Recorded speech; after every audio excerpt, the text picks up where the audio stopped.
Hi, I'm Charles Gurman, a Timken service representative, and today I will show you how to measure the bench setting of a 2-row tapered roller bearing with a double outer race, typically known as a TDO, which stands for tapered double outer. Always wear your personal protective equipment for the job. This can include, but is not limited to, steel-toed boots, safety glasses, and gloves.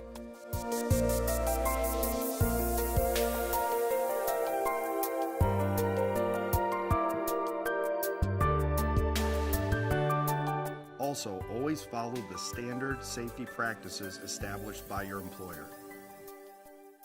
Bench setting refers to axial clearance within the unmounted tapered roller bearing, or referred to as TRB.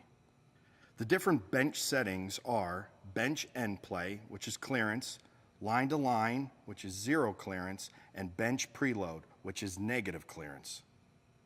In most cases, a new TDO will come as a matched assembly. There is no need to do any special measurements. However, if you need a custom fit or need to machine your own spacer, this measurement process is needed. Let's also cover the terminology we will be using during the measurement process. A TDO assembly is made of 2 cones, a double cup, and a cone spacer. We need to identify the cone back faces and the front faces. Take one of the cones and place the back face on your work surface.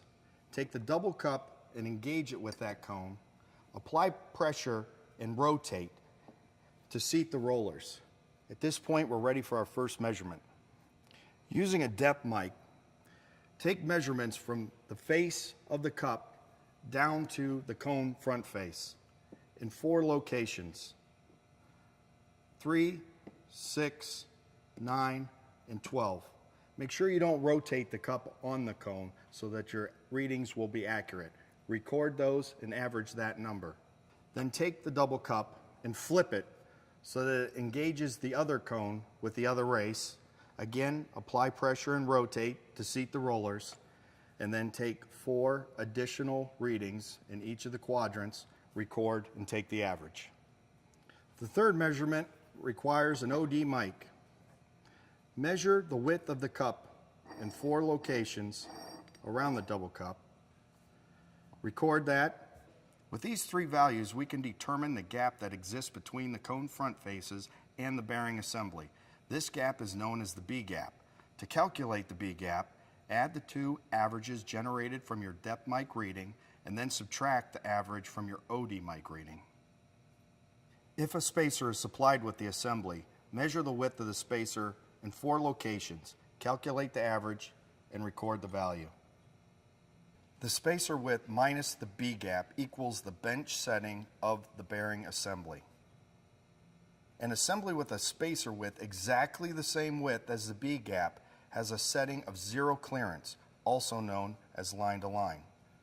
By increasing or decreasing the spacer width, the bearing bench setting can be changed.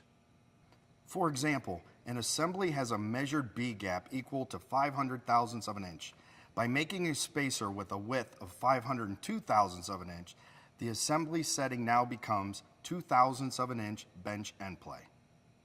If you have any questions, contact your Timken sales or service engineer or your authorized Timken distributor.